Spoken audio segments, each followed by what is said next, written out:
Grüezi, guten Morgen, good morning, Southern California. What a wonderful sunny morning we have here in Pomona at CalPoly. Thank you very much to CalPoly, to Peter and his team to host us today. My name is Matt Hauscher. I'm the chairman of the Swiss American Chamber of Commerce here for Southern California. And I have a great team together. We started about a year ago to kind of resurrect this intention to build a new hub for the exchange and the dialogue between Switzerland and Southern California. Southern California has a tremendous potential to not only be leading as an economy with almost $2 trillion of GDP, but also with its universities and colleges that are at the top of the pack when it comes to technologies that this planet needs to sustain in the next 100 years.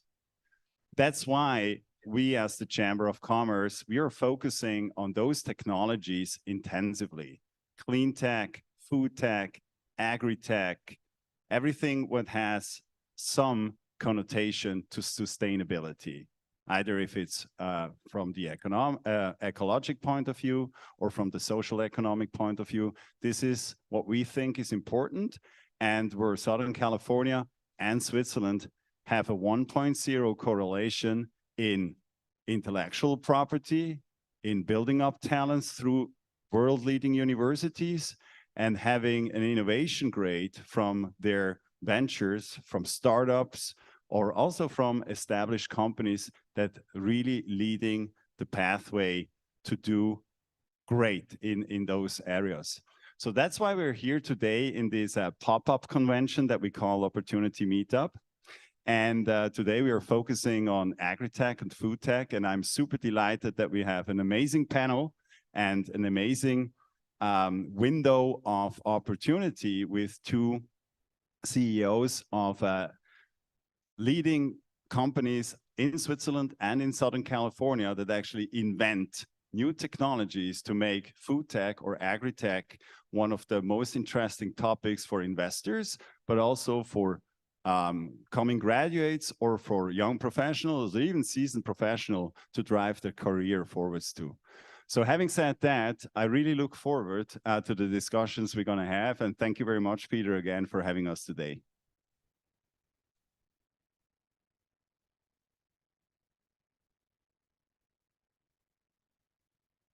So, well, thanks, Matt. And welcome, everybody. Welcome our friends in Switzerland. Good evening. I'd just like to say a few words about the Huntley College of Agriculture at CalPoly Pomona. We're actually the founding program of this university, 85 years old. We're primarily an undergraduate and master's university. We're a pioneer of experiential and problem-solving approaches to learning, which have become all the vogue recently, but we've been doing it for 85 years. We have a focus on real-world settings and undergraduate discovery.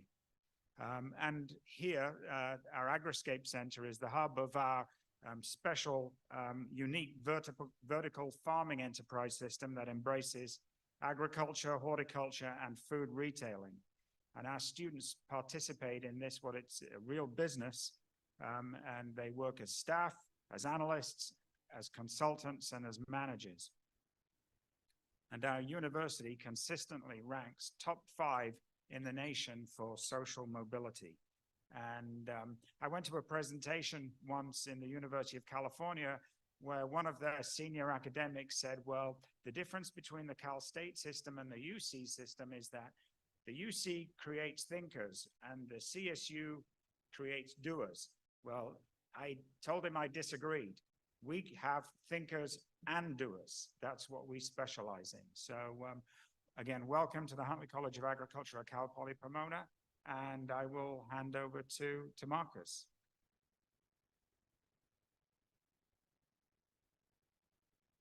Thank you. Thank you, Matt. Thank you, Peter.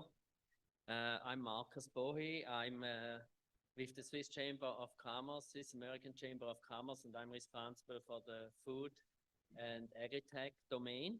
And I'm the one organizing this event. And thank you again very much, Peter and the team here at CalPoly, for working together with me to host that. We put a lot of time and effort into organizing and for giving us this beautiful venue and everything. So we are very excited, and this will not be the first, not the last event that we are holding here. And what's very special for me here is that 40 years ago, I came here and was studying on this campus operations management after I came here from Switzerland and got an agricultural education there. Anyway, so I wanted to introduce the panel now. A.G. Kawamura, he's not here yet. He's stuck in traffic coming up from Orange County, but he knows he doesn't have to listen to me telling you who he is. So when he gets here, he'll be ready to go. But he is a third-generation produce grower in Southern California. He served as the Secretary of State at the California Department of Food and Agriculture under Governor Schwarzenegger for many years. And then he also has founded and co-founded organizations in pursuit of his lifelong goal to end hunger. Then we have Dr. David Still. He's the Executive Director of the Agricultural Research Institute of California. And he also is a professor in the Plant Science Department here at CalPoly. And he founded and is a principal of Still Lab. Then overseas, excuse me, in Switzerland, we have Dr. Andreas Meck, founder of Infinite Sea, Germany's largest recirculating aquaculture farm. And his goal is the optimization of RAS technology. And we also have Professor Dr. Alexander Mettes. He's Professor of Sustainable Food Processing at the ETH. We call it ETH in German, the Swiss Federal Institute of Technology in Zurich, Switzerland. He previously worked at Nestle Research Center, and he is a recipient of multiple prestigious research awards. And lastly, we have also on Zoom David Dorman, CEO of Grow Life Bridgetown Mushrooms. Bridgetown Mushrooms is located in Oregon. It's one of a select few companies growing functional mushrooms in the US. Previously, David was managing director at Roth Capital Partners.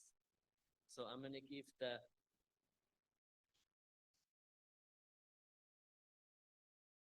Andreas Meck. Yeah. Okay. Okay. Thank you very much. I try to share my screen to let you participate in a short presentation about our company. So, I hope you can see my screen right now.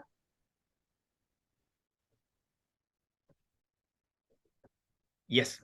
So, what you see here is kind of impression how it could be look like through a 360-degree camera. That's part of our farm. But the question is finally, what are we doing? Where are we? So if we look into the future, we know that we will face severe challenges regarding our food supply. The major reasons are known. So it is clear we are a lot of people on this planet, and we will be even more, projected 9 billion in 2050. The second point is we know also that our climate will change and that outdoor food production systems might be challenging and might even be very problematic. So just if we think about that we have heat periods or that we have water scarcity, so really periods without hardly any rain. You in California probably know that better than we do in Germany, but we had also very dry summers last year. And now it might be surprising that we talk about then fish farming. Water and fish farming. But when I tell you that we can produce fish with less water than cattle, pork, or chicken can be produced, so this might be a very interesting topic also in terms of resource efficiency, because that's what all is about. So the secret behind that idea is that we simply reuse the water. So the fish are using our water, and we take it and put it through machinery, through filters, and clean it and use it again. So we recirculate over 99.9% of the water. And since we are kind of in the middle of Europe without access to any ocean, and we are farming saltwater fish, that means our major aim is really to go down to a full reuse of the water, because it's just very costly, but also because it's a good chance really to go down. So as you see here, we are operating it indoors. That's a view from the outside of our farm. And there you see also where we get our power from, at least during the day. Since we are farming indoors, we are also protected from climate effects. So we have always optimal conditions for the fish. We have always optimal temperature, optimal oxygen, optimal pH, because we can control everything. And this in combination with technology development to make it even more resource efficient than state-of-the-art technology, we know that this is a solution for the future of fish farming, because it is scalable. Due to that resource efficiency, we can potentially scale up strongly to meet the growing demands also of a growing world population. And that's our idea of fish farming. And that's my introduction, and I say thank you. Should I bridge a little bit while people are waiting? I could either sing or tell you a joke. Sing, okay. I'm a very bad singer, but I can tell you a little story. So the main reason why we are putting this into place, like doing these opportunity meetups or driving the dialogue, is actually we want to disclose for folks that are interested in doing business in this corridor between Switzerland and the United States. We want to give them opportunities, right? We want to raise or disclose the insights, the information about where is the future of your business by connecting in some of these particular verticals. If it's clean tech, if it's life science, if it's agri-tech and food tech. And our main mission actually, and what we promise, is that if you join us for a meeting like this, for an event, you always walk away with 3 main assets. You understand what is the market, where does the market go, what does it require, and what is the opportunity for yourself, for your company, for your career, or for whatever you're interested to drive your personal case forward. The second thing is, we want you to understand who are the main, I call them evangelists or drivers in that particular market, because it's always about access to people that can coach you, that you can consult, that can give you introductions, that can accompany you on the way to success. So it's about giving access to these people. And the third thing is, if you know who to talk, and if you know where to go to talk, or what the business is, you also need to talk right. You need to get your story right. So we want to give that kind of knowledge, those skill sets that you need, either if you're an American and you want to do business in Switzerland, or if you're Swiss and you want to do business in California or in the United States. So we bridge that gap of those 3 different main assets, and you walk away and you go to your executive committee, to your shareholders, to your board, to your staff, and say, hey, I got here an idea that I was told how we can patch our law firm, our engineering company, whatever the business it is, into this particular domain, this particular opportunity of that technology. That's kind of what we want, what we're, our main mantra is what we're doing here. Are we ready? Okay, then please, Dave, take over.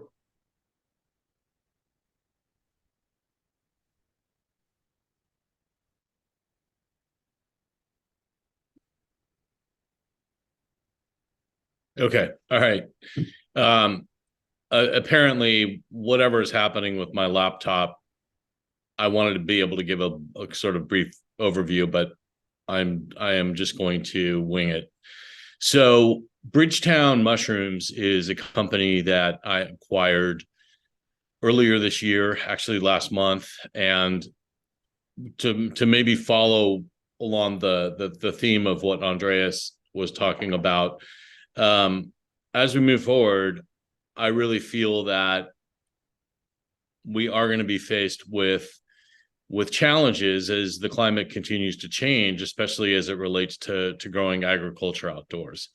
And with respect to Bridgetown, what mushrooms that we grow right now and always will be is in a self-contained environment, all indoors. So we're protected from what's happening on the outside world. And as it pertains to the gourmet and functional mushrooms that we grow, it's that was a very important piece of it when I was looking forward to when I was looking at making the acquisition of the company. So we have three main lines of business. We have a fresh gourmet business, and that's where the are the real origins of the company. We supply fresh gourmets up and down the West Coast and are starting to now expand nationally. And for those of you with that enjoy mushrooms from a culinary perspective, I'm talking about things like oyster mushrooms and lion's mane and king trumpets. This is a class of mushrooms that in the United States is really now starting to see a lot of interest from the consumer perspective. Also, we grow functional mushrooms, things like cordyceps and reishi and lion's mane. And a lot of that is then put into products, which we then sell. Again, those are nationwide, and that could be everything from, just take the culinary side of it, things like syrups and broths. We make our own mushroom jerky. We do a line of tinctures. All of this is really to support health and wellness. And then the final piece is supporting just what's now in the United States become a real boom in interest in mushroom farming overall. So we have a mycology supply division of the company that just got spun up. In fact, this will be the first month that we're starting to deliver that product, and also that is going nationwide. And then I guess maybe just I'll say the thing about mushrooms, it's really the least documented studied species in this world. And there's so many applications, and they run way beyond just what I talked about. There's tremendous opportunity, I think, from an environmental and climate change perspective that we're also looking into. Things like plastic remediation, for example. On the medicinal side, it could be things like finding mushrooms that help with eating tumors, which may be hard to believe, but yes, they're being studied right now. So I originally had thought with Grow Life that I was going to be using Grow Life as a holding company to buy many different companies. And the more I sat down with Bridgetown over the last year, we did a lot of planning before we closed the acquisition.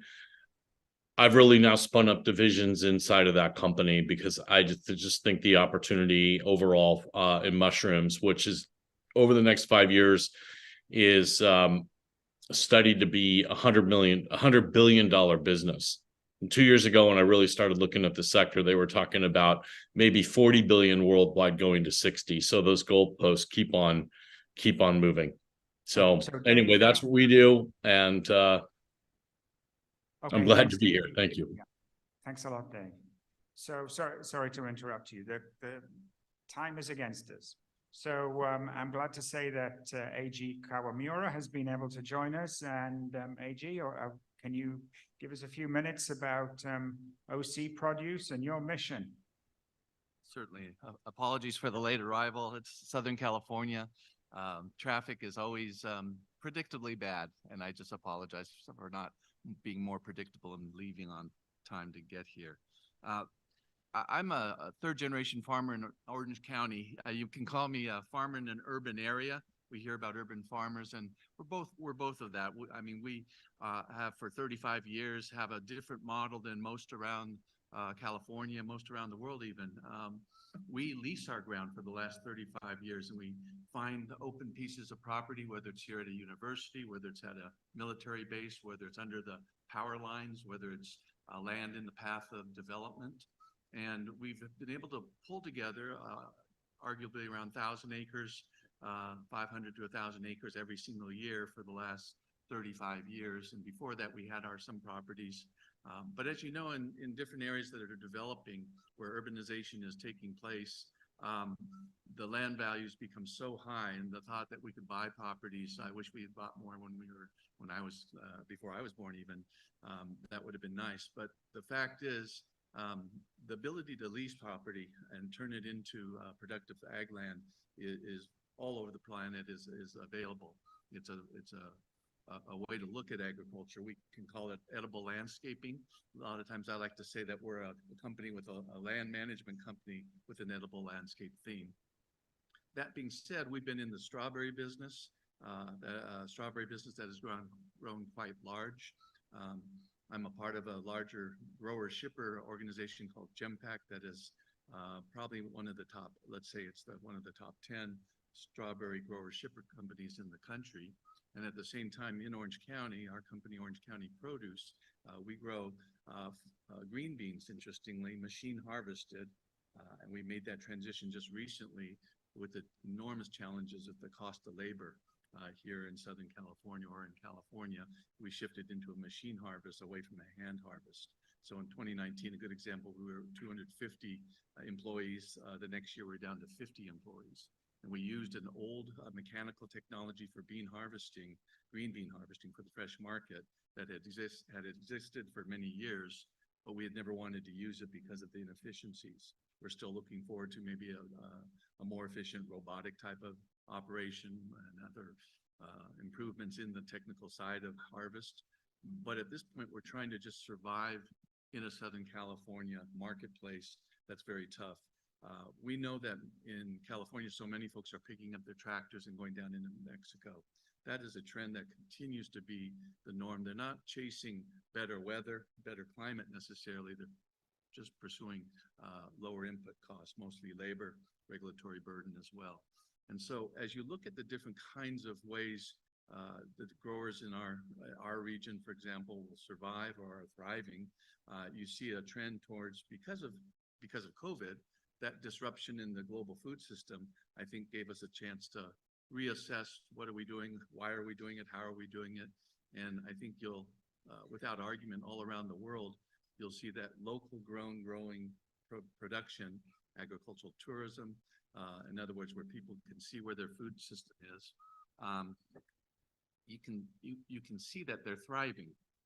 Maybe in the first days and weeks and months of the COVID outbreak, it was incredibly difficult. Who thought that you could shut down a half of the global food system in overnight?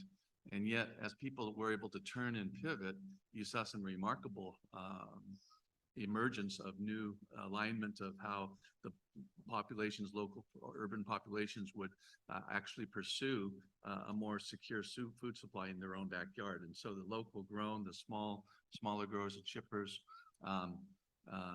actually have been doing quite well. For those of us that do straddle both of those marketing opportunities, whether we're selling to chain stores, I know our company, we sell to the chain stores. We were not tied up with food service. We were very fortunate in during that time because it was the chain stores that stayed open.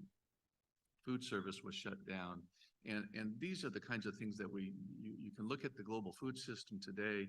A lot of people might say, oh, it's a little bit broken or something's wrong with it, but I think it performed incredibly well under an unprecedented disruption that none of us had imagined. I was fortunate to serve in Sacramento with Governor Schwarzenegger for 7 years as the Ag Secretary of California.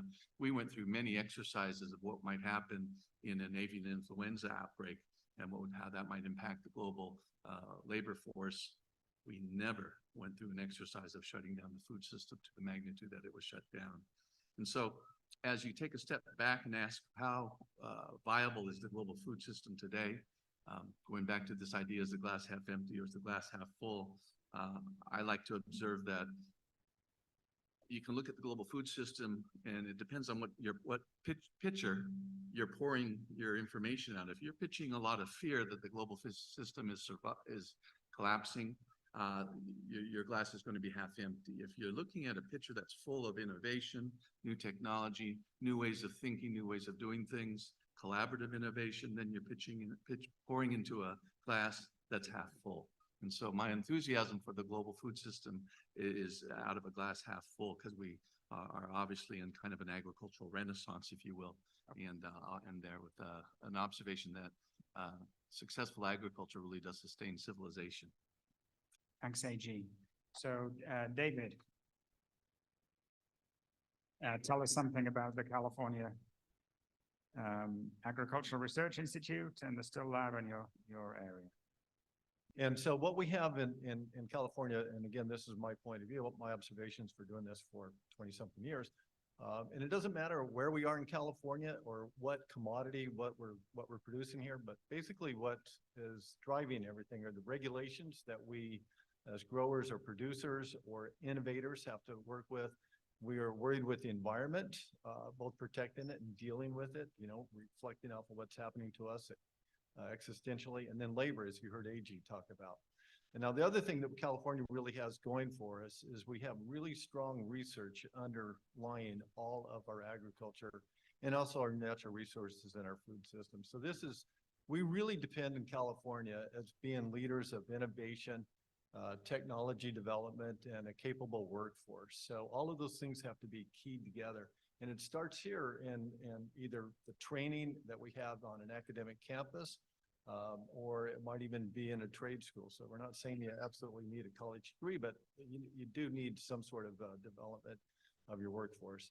And I will say that a lot of our folks that we graduate from our campuses stay here in California. Now, one thing not only true in California, but everywhere in the United States west of the Rockies, and if we don't have water, we have no agriculture. So that is absolutely an existential threat that faces us no matter where we are in California. I'm showing you Imperial Valley down here, and literally that is carved out of the desert roughly starting 100 years ago. But you can see right at the edge of those fields, that's the desert where they get less than 2 inches of rain a year, and some years it doesn't rain at all. So we're in the middle of this climate change thing that is real, that's documented. We've all read about the mega drought, and we're reading about here in California that there's predictions with all the models that we have a low to no snow future, which is how California actually impounds its water. So this is caused, of course, by humans exacerbating it.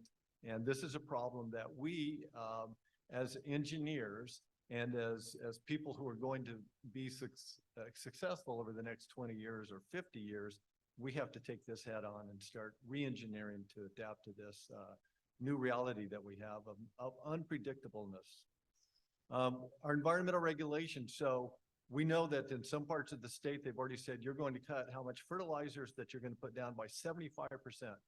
So that's huge because everybody grows with fertilizers. You don't grow without it. So, and everybody likes to add a little bit more because there's a direct relationship between how much of your yield is and how much fertilizer you put on there. But we've also learned that it produces the nitrogen gases, which are these nitrous oxides, and it produces these greenhouse gases. So that actually adds to the problem. And then there's always been long recognized of this groundwater contamination. But what we've realized recently is that those nitrates stay for decades. They're not just flushed and gone. They actually stay there. So that's a bigger problem than we thought. You heard AG talk about labor shortages. Well, that's absolutely true. And so what's going on right now is there's a lot of remote sensing. There's a lot of artificial intelligence, and they're building things like weeders and harvesters, as you've talked about. The simpler thing to do is build robots that can autonomously go out there.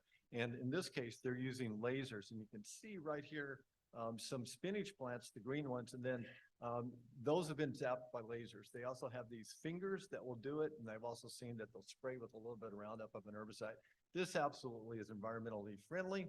And absolutely, when you go to these robot things, there's a lot of people interested in this. This is a huge future here in California and also across the world.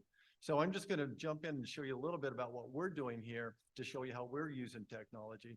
We work with lettuce. I have worked with mushrooms, And I do have to tell you that, I'll say something about that later. But anyway, we're trying to lower inputs with reducing the amount of water and nitrogen that we put in there. We use these gantries right here that have lasers and all sorts of other hyperspectral imaging. We do the sequencing. We actually put that genome back together, and you can see all of these stars. And then we actually do the selections over here on the left map with the blue. We've developed some lettuce selections that will produce the mass at the same amount as if it had full water, and we've improved the nitrogen as well. Now, I'll tell you just very quickly about the ARI campuses. There's 6 out of the 23 campuses. We have funded over 1,200 projects. We've allocated over $208 million.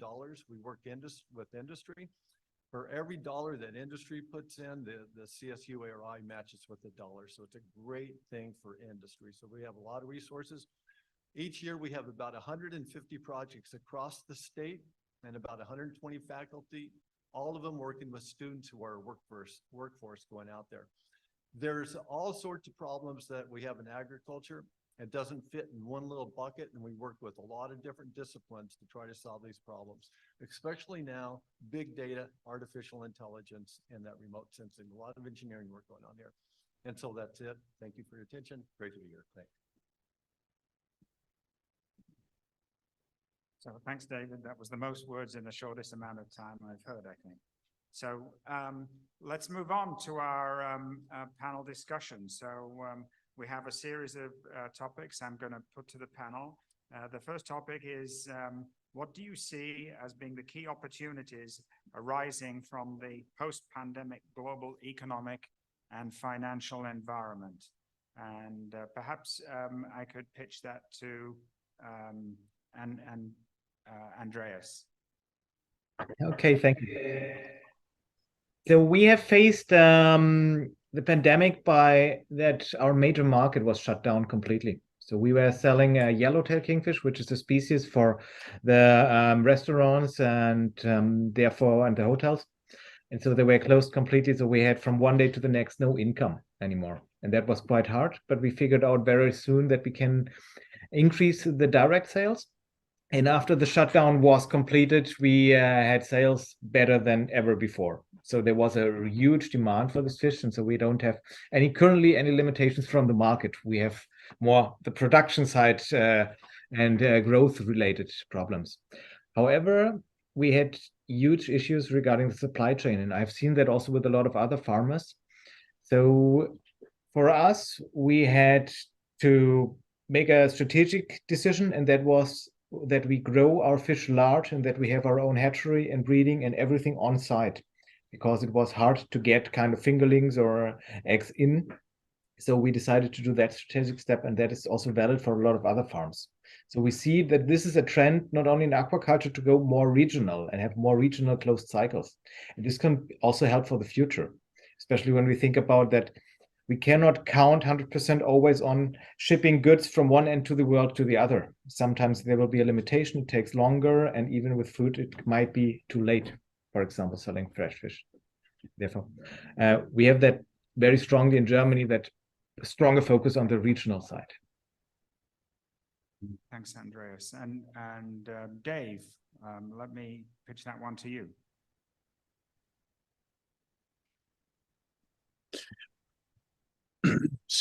Thank you. Yeah. Look, I think one of the biggest things is coming out of the pandemic really is a focus on mental health. And so that was something that I think affected everybody around the world, that was literally shut in for such a long period of time. It exacerbated, I think, what was already an underlying problem that maybe was not talked about that much. But as we now come out of the pandemic, I've seen a real surge of, at least amongst, I would call it, our customers that are wanting to look into various forms of applications on mushrooms. And that could be anything from therapy for things like depression, anxiety, PTSD. They're starting to do that in Oregon now. And then it runs the gamut from the functional mushrooms for again, that focus on health and wellness. And this was a market pre-pandemic that was not really anywhere here, at least in the United States. And now the demand for the products that we have has just gone crazy.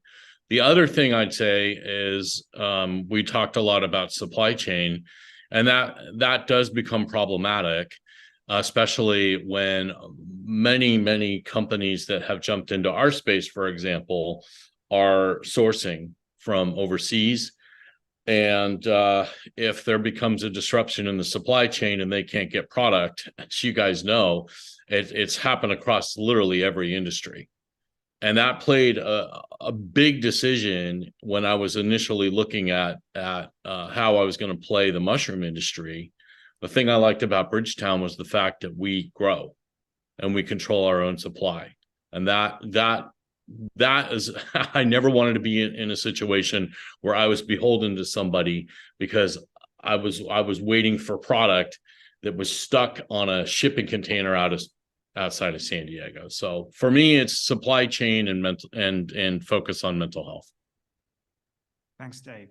So Alexander, let me pitch that to you as well. Yeah, thank you very much. Yeah, of course, working in academia, of course, we had also many issues here shutting down our operations. However, we have 3 sites here at ETH Zurich where we operate our research and development. So in Zurich, we do the food research focusing on non-arable land or land-independent production chains based on microalgae, extremophilic microalgae and insects. But also close to Zurich, we have an insect production facility where we use waste to convert waste into feed materials. That was running over the pandemic because it was crucial for the society, let's say. That's why we had, the food system was protected by the government due to shutdowns. And then we have a site in Singapore where we had a very heavy shutdown, really significant.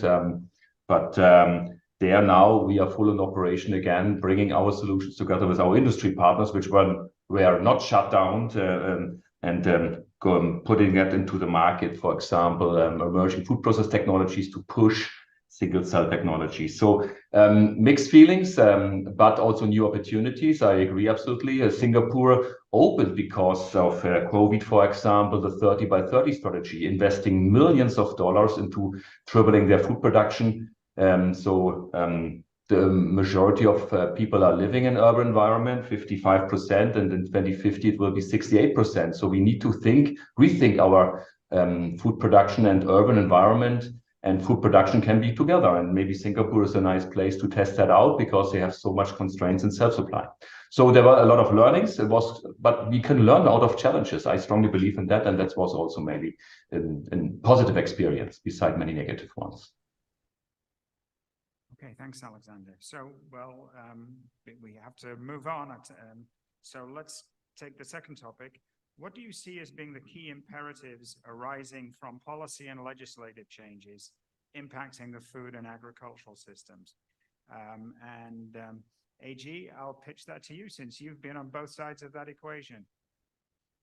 I think the challenge of having good intentions driving regulatory issues in agriculture is one of the most challenging things we face. Good intentions don't necessarily allow us to stay in business. And what you see in California, which is the land of good intentions, we find that you're handcuffing, if you will, some of the ways that you might produce that food supply going forward. And I think you have to be able to be resilient and flexible and try to pivot when you have a rule or regulation that you can't quite understand. Let's say it's cutting back fertilizer. We're not that far away from actually the day where I think we're pretty quickly going to see rice. We're going to see wheat and then corn right behind it, where those plants are going to be fixing nitrogen themselves. The genetics are there. The commercialization is almost upon us.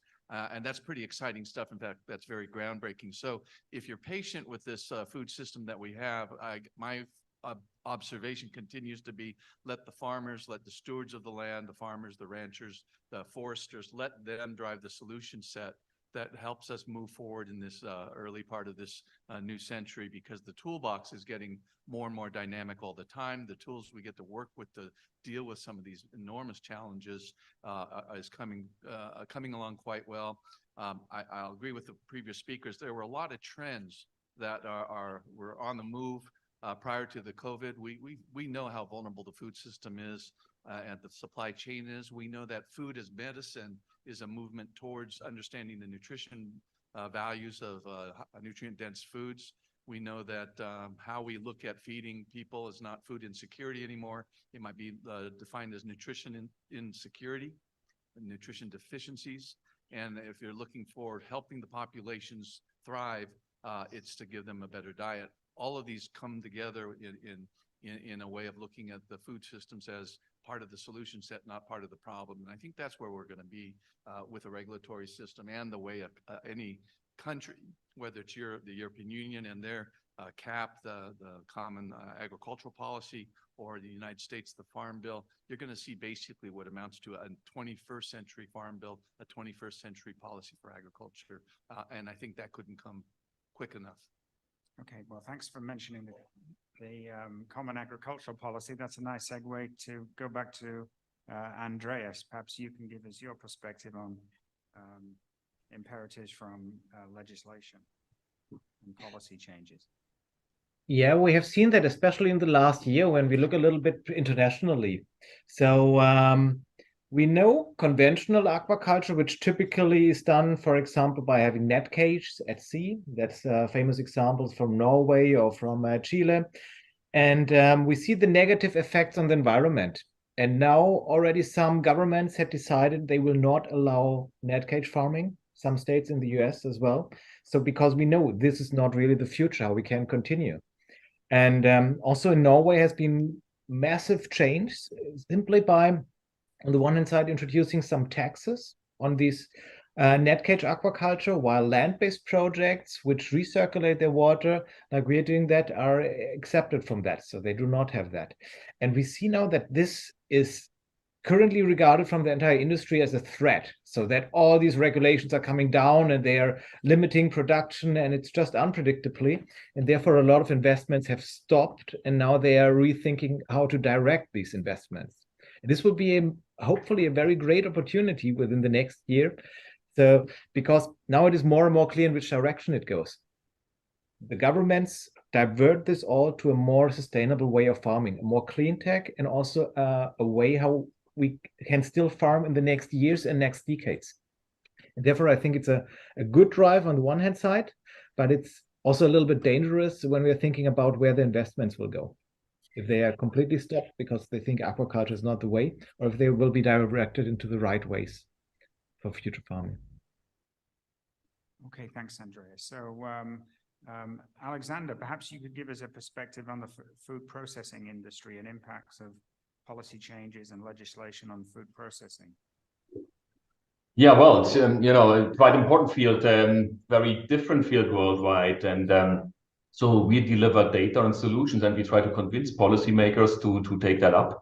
One example is sustainability, a broadly used term, but we, most of the time we don't have data behind. So we can quantify sustainability performance, not only environmental sustainability, but also social and economic sustainability by our methodologies and new research. And that gives then indications and also drivers for putting the right policies, from my point of view, for example, into new investments.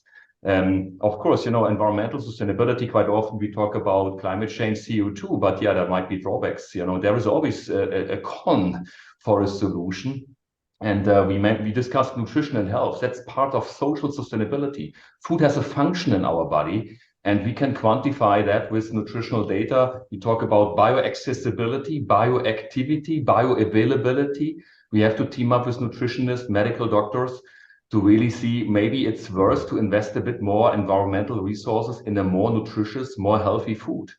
It's not just a product like a mobile or so on. Food is much more than that and has a strong social dimension. So that is an example for policy making.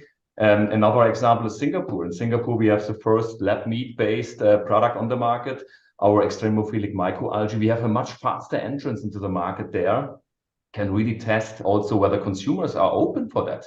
Many times we don't know that. We push that a lot because we believe in the efficiency of the production, but we need to get on board the consumers, and for that we need to have market entrance, and maybe that is not always the easiest in certain regions. Okay, thank you. Did Dave or David want to add a comment on policy and legislation? If not, well, I think the biggest thing that's facing us right now, at least within our sector, really is all about legislation, and that is what I would say is one of the biggest things that has come out of the pandemic is, again, going back to mental health and how do we handle depression and anxiety. In the last several years, there's been a massive amount of money through venture capital primarily, and some companies that have chosen to go public up in Canada have raised a lot of money for medicinal research. And really this gets into, what am I talking about? I'm talking really about psilocybin, which is not where we play right now, because we can't. It's still considered a Class 1 federal drug. So I'm sure many of you are aware that there's been big pushes in Congress to legalize cannabis. It's legal on many states right now.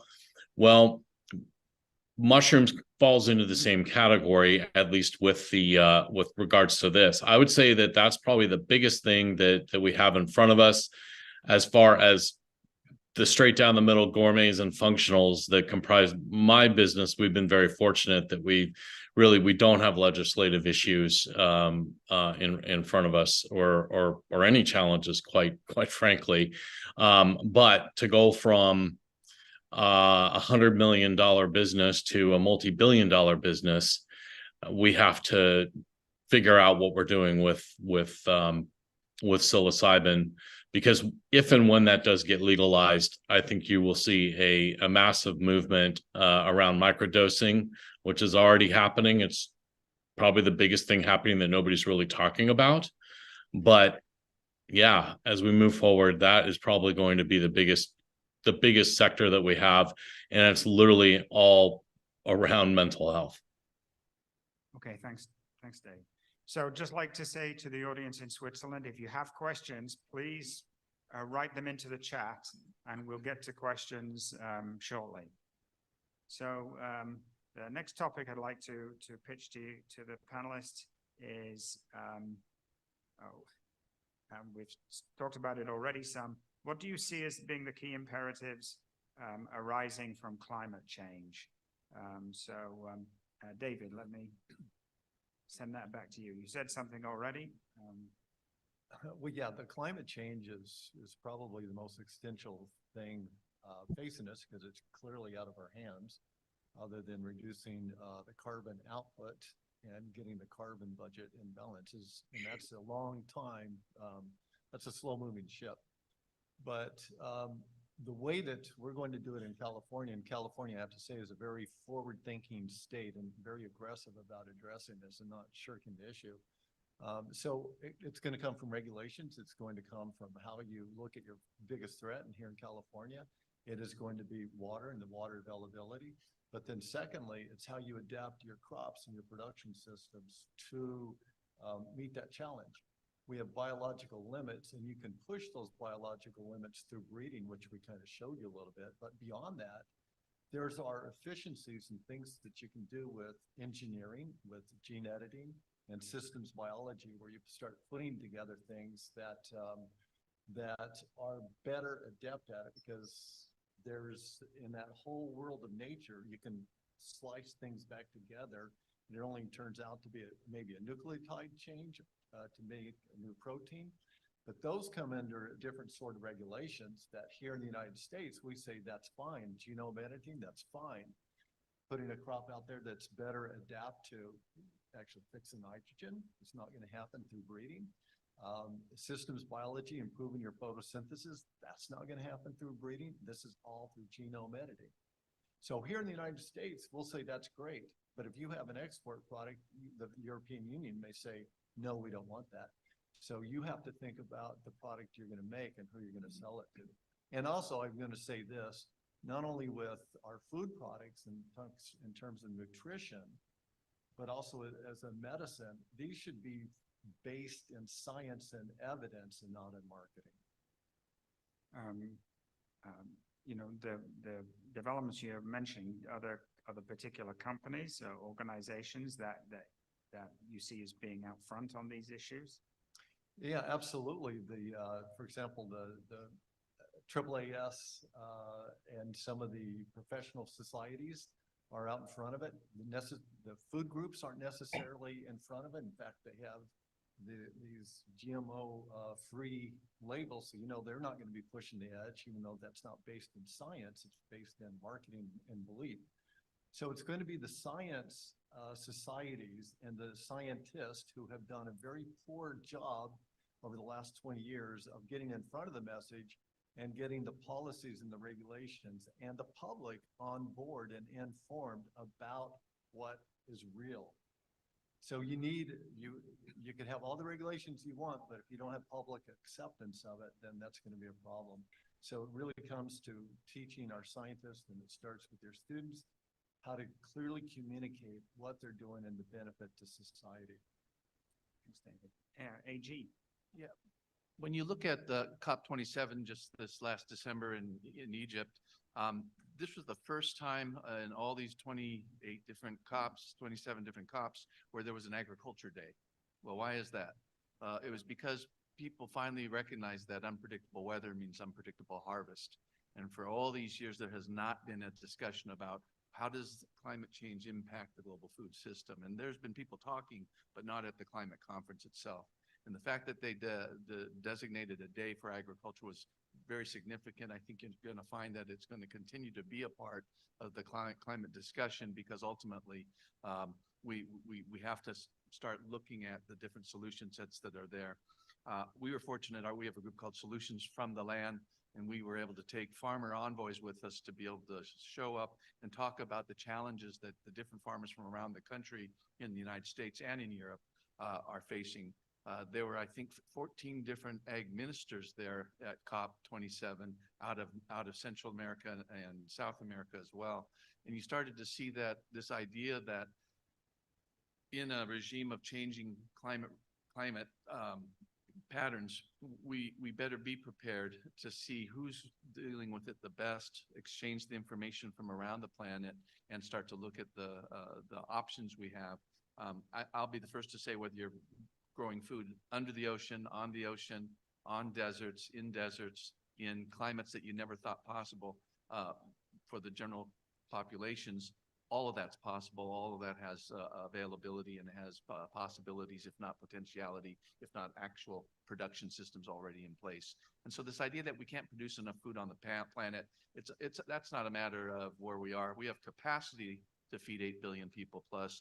We don't have the will to feed everybody all the time.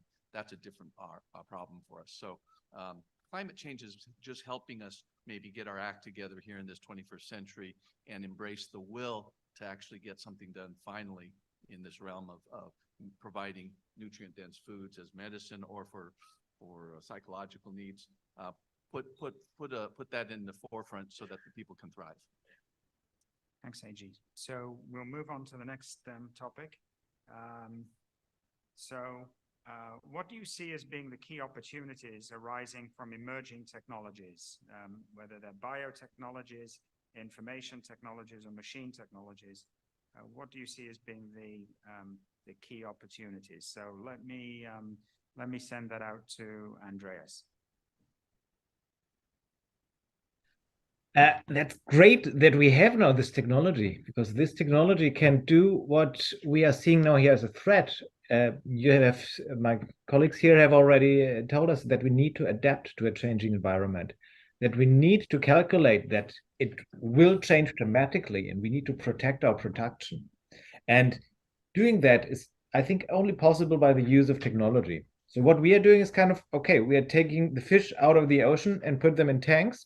Okay, they don't see the end of the tank, so for them it's still the water, which is natural. However, we protect them by having this building around it and using a lot of technology to provide always best water quality conditions. And we're using also AI-based approach to optimize feeding. for example, or to optimize the machine health, because finally our technical systems are something like a life supporting system.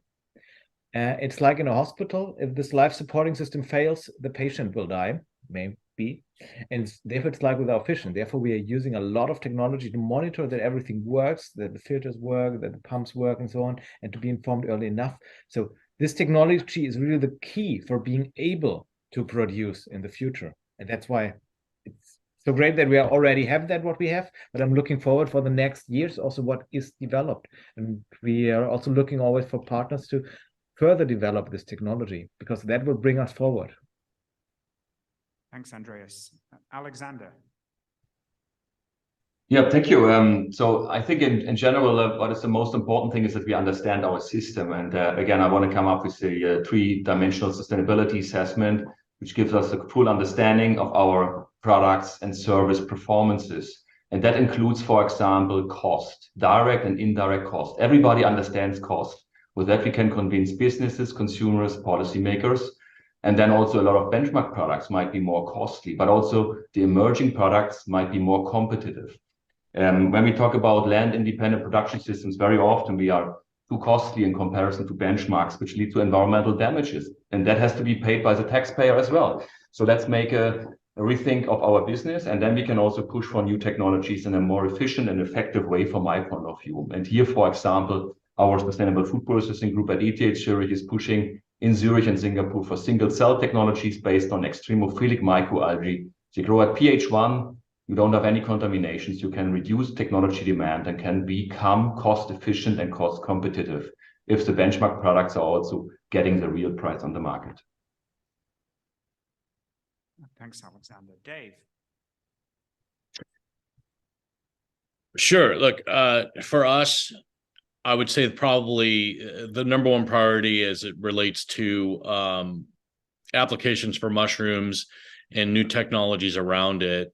What we're going to be focusing our attention on environmentally and climate change really revolves around plastic, which is one of the biggest contributors to the problems that we have in the climate today.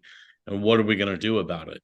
So if you were to just do a simple Google search on mushrooms eating plastic, you will see that that is really a thing that has started to become studied.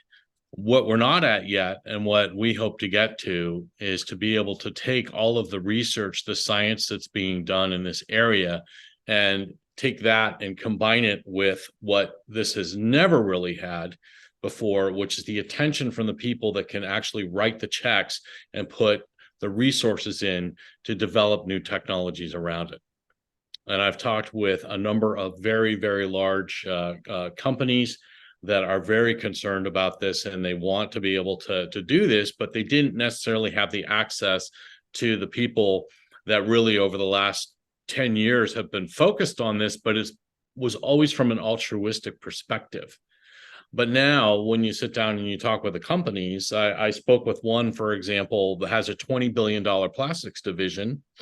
And I just said, you know, what are we doing about things like plastic remediation? And they said, well, we need to focus on this. We need to look at developing solutions. So within our company, from an environmental application, we're focused on plastic remediation, and we have to be able to get to the point where we can develop the technologies to be able to take care of the problem, but in scale. And that's going to be the biggest challenge that we have to do that. Thanks, Dane. David. In terms of challenges, I just believe that sustainability is going to be the challenge. So it doesn't matter how you want to define sustainability, because it's going to come at you from all sorts of different, I'm going to have to do two things at once. It's going to come at you from different, let's see, there we go. It'll come at you from different areas, depending on where you're at and what your focus is, what's your product.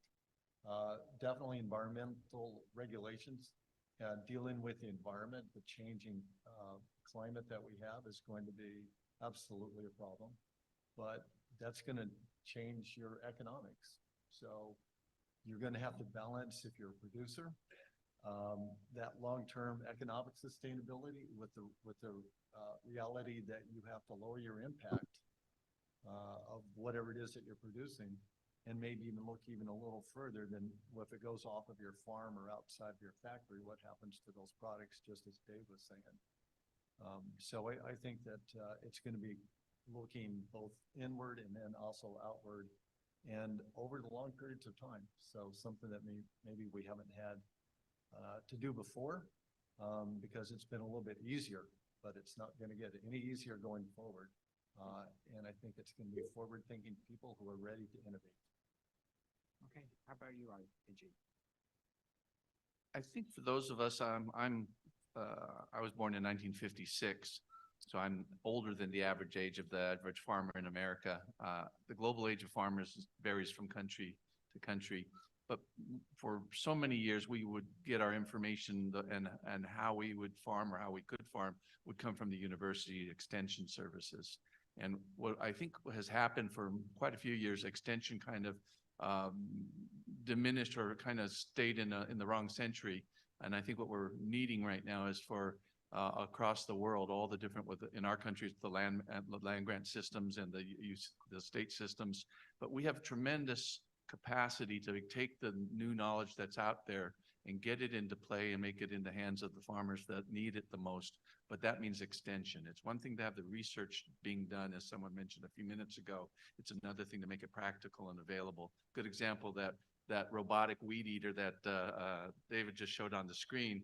We said, why does it have to be autonomous? Give me a zapper for weeds that might be laser, might be spray. I'll put it on the back of a tractor instead of a crew of 14 guys weeding. I'll have one driver eliminating all the weeds with all that technology. I don't need the autonomous tractor because we don't even have a rule in California that allows an autonomous tractor to drive in a field. So why are you wasting time? Give me the technology. We'll make it applicable so we can get something done, and off you go. And I think that's taking place in many ways. There's a lot of great technology that needs just a little bit more extension into the actual practical use of it all. And that might help us get a lot further down the road much faster than we ever thought we could. Thanks, AG.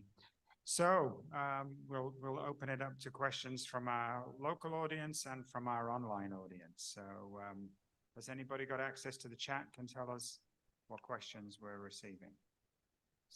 So if you have a question, please type it into the chat and invite our local audience to ask questions too.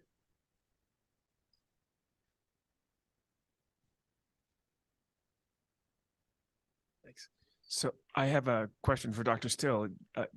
We're talking about this zapper of weeds, and several people have talked about water, and notably, of course, Andreas about the fish. One thing you did say that strikes terror in the heart of Europeans, I think, is Roundup. We have problems with water here, and we're still using Roundup to get rid of weeds. Honestly is shocking to me. But I would be interested in hearing what AG has to say about this also. You know, regulations can certainly be a hindrance, but, you know, I think back to sending people to the moon. I think the regulations and the strictures of having a very focused task drove the innovation. And I think you're exactly right. It's like we don't need an autonomous tractor, but we need a technology where we can have one guy weeding very quickly, hopefully just with the laser, not with the Roundup. But I'd like to hear your thoughts on this. Yeah, I will say that, again, great to be in California because this is foremost on the Secretary's CDFA, their shop up there looking at how you become more safe and replace doesn't matter if it's an herbicide or an insecticide, whatever pesticide it may be, using more safe approaches and getting rid of any sort of these pesticides that have these environmental impacts. Now, As far as, I don't want to stick up for an herbicide, but let me just say, as far as an herbicide level goes out there, that was one of the most benign herbicides ever created, and that's why it was used everywhere, and taking 20 years to get to that environmental problem that it is. Now, we'd love to be in a position where we didn't have to use an herbicide or an insecticide, and using some of these integrated systems that could be ecologically based systems that work together to lower the need. Also using remote sensing so that if you do need to do any sort of an application, that it can be more localized to protect both the environment and the workers. So it is working towards that. I'm not prepared to say that we'll ever have a system where we don't need these sort of things or we don't use them. If you go back in the archaeological records, when 5,000 to 10,000 years ago, when agriculture was just getting started, well, guess what? When you, along with those rice seeds that they're digging up in these archaeological sites, there's weed seeds. So we have always had the same problems in agriculture since the invention and the development of agriculture. But I think now we're looking at again, these integrated systems, which maybe start from regulations, and it also starts from public input. It also starts from getting a bigger return on your investment if you can grow organically, et cetera, et cetera. But, even some of the organic stuff isn't based on science. So we need to integrate all of those together. And I would just add, in those new generations of herbicides, there's biologicals that act as antagonists, but you have to be able to get that application on when the plant is the weed is very young, very small, and stop it from growing. But the challenge with weeds is, I think, one of the greatest problems that all of agriculture globally has. They want to grow in the same place where the plants you plant are, and they will take the water and they will take the fertilizers that you use, and so you have to address them.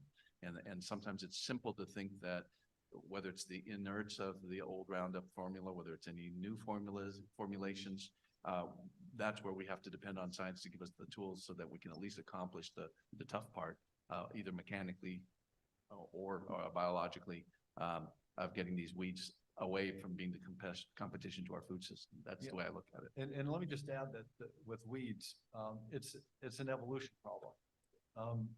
Seeds are the greatest repository of DNA, right? It's where the genetics are. And so that seed bank can last decades. So it's always something that you have to be persistent with. If you miss one wheat crop, you've just replenished it probably for the next 20 years. So it's an incredibly difficult problem. I can say, as an organic vegetable grower here in Southern California, one of the reasons we're not doing much organic anymore, I can't compete. My labor costs are just too high trying to get the weeds out of certain crops, and I'm competing with Mexico at $17 a day compared to $17 an hour.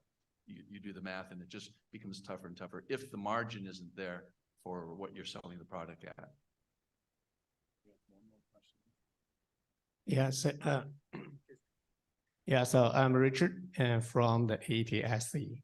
And I have the questions about your technology, about traceability, because I have lots of customers, so very concerned for food. Where is it come from? So they always concerns about food safety. So I just want to know, there's any technology can control suppliers chains and just as just like the traceability. Traceability? Yes. Thank you. I can answer really quickly. It's just Sure. For the growers that are selling their products to the food service industry, or let's say the chain stores, whether it's a Walmart or Costco or Kroger, those companies have put certification programs on the growers that they source from to make sure that traceability is a part of that, especially because of the possibility of a outbreak of a foodborne illness outbreak. You have to have traceability, almost in some cases down to who actually picked the product. But you certainly trace back to the field, trace back to the day, trace back to the different crops where cross-contamination could happen. So there's quite a robust system that's in play if you're selling into those markets. If you're selling into other places, it just depends on that buyer forcing the producers to make sure and have a chain of custody or a chain of traceability that's documentable. Does that make sense? And that exists today. That's right. Yeah, I think the goal is, and they're actively, again, working on it up there at the CDFA on those regulations, to trace it back to the farm, to the very ranch. So that if it's, for example, if it's in your lettuce, that they don't shut down all the romaine lettuce fields in Yuma, for example.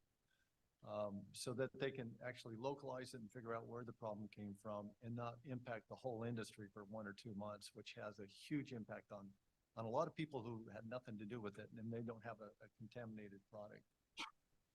Did Dave, Andreas, or Alexander want to comment?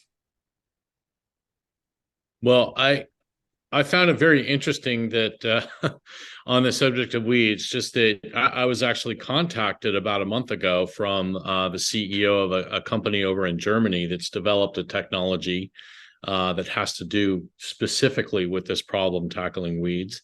And he's coming out next month. I'm going to meet him at a conference in San Francisco. But just for everybody on the panel, I'm going to forward you his information and see what comes of it. So other questions? Do we have any questions in the chat? Nothing in the chat. So online audience, do give us some questions. Local questions in the audience.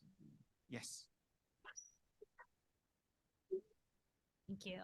Hi, my name is Franley Rivera. I am an ABM agribusiness and food industry student here at CalPoly. And I just wanted to thank the panel and everyone here because I really appreciate all this really incredible knowledge just of what's going on with like Swiss American Chamber of Commerce working with establishing those those aquaculture, small farming, like micro farming farms. But I also appreciate AG, well, just in general, the entire panel. But Dave, I kind of really appreciate all your incredible information on,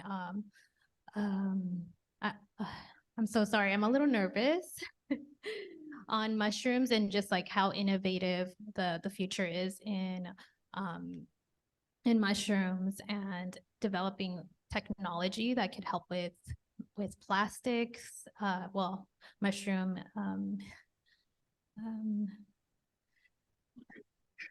I'm sorry, I'm just need to. That's okay. I'll just be honest with you. When I really started looking at this as an industry to invest in and where the play was going to be, I literally fell down a rabbit hole. No pun intended. But I then got a list together, and there are so many different applications that you can go in, and a lot of them that are well underway.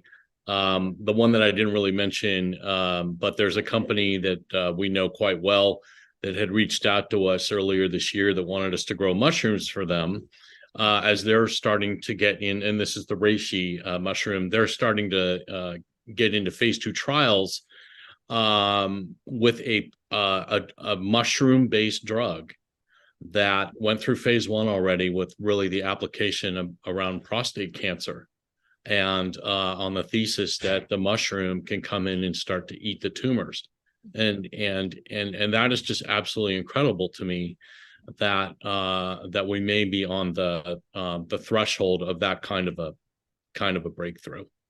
Yes, and also just investing in the technology and the money that's going into creating that technology through mushrooms. I'm sorry,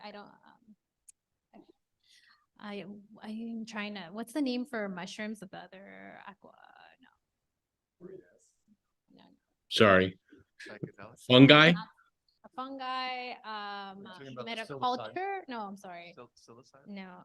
Mycology? Mycology. Thank you. That's yes, so when we talk about mycology, which is really the study of mushrooms, it's obviously very wide sweeping. Just trying to get my head around all the various species of mushrooms and all the potential applications. You know, we have a company up here in the San Francisco Bay Area called MycoWorks. They developed an alternative to leather.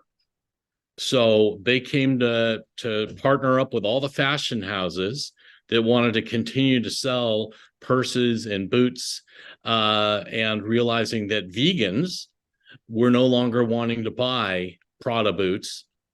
And now they're coming up with an alternative to that. So that's just one example of how outside of the food related or cancer or environmental, you have people that are coming up in the textiles as an example. It's incredibly how resilient all of this is. But thank you for your thoughts.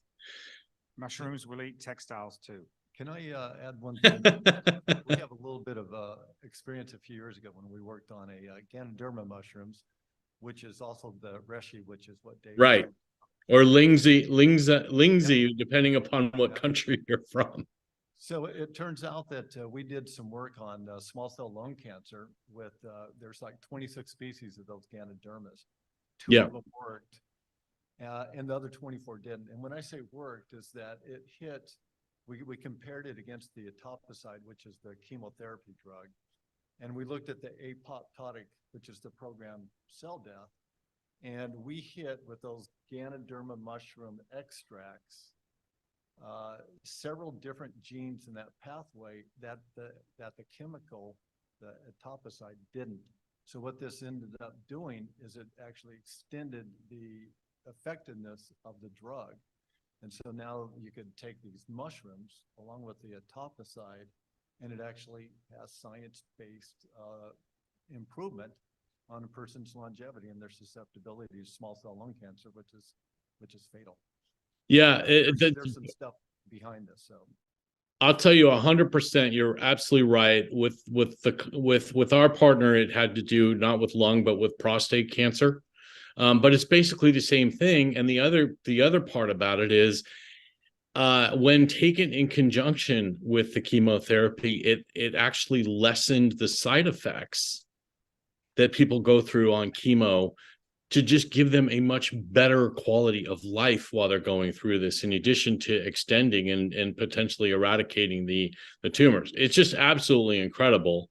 But you know, obviously we have an uphill battle to fight on this, because heretofore, if it's not synthetic and born out of a lab, I think we still need to win over the FDA and get them to come around that this is absolutely, at least here. I mean, look, this kind of applications has been going on for hundreds of years over in Asia. It's just in the United States that our attitudes towards medicine have been shaped by big pharma. But we're going to fight that fight. Sorry to interrupt you, Dave, but thanks very much indeed. I'm going to hand over to Matthias to add closing remarks for us. Matthias. Absolutely. Thank you, Peter. We're going to have the next pop-up convention on mushrooms. That's for sure. It seems to be the hot topic going forward. But having said that, I want to say thank you, big thank you for all the panelists, AG, Dave in San Francisco, Andreas and Alexander in Switzerland. Thank you very much for joining online. Peter, fantastic job moderating the panel. Thank you very much for hosting us here. I also want to quickly say, show the people in the chamber that put a amount of hours to make that all happen here. So thank you for all of you as well to make this happen. Great job. And a special thanks, of course, also to the technical team today for the fantastic job. And I hope you guys in Europe and all over the US, you heard us and saw us perfectly. And thank you very much again. And I hope to see everybody soon again. Thank you. Thank you. Bye-bye.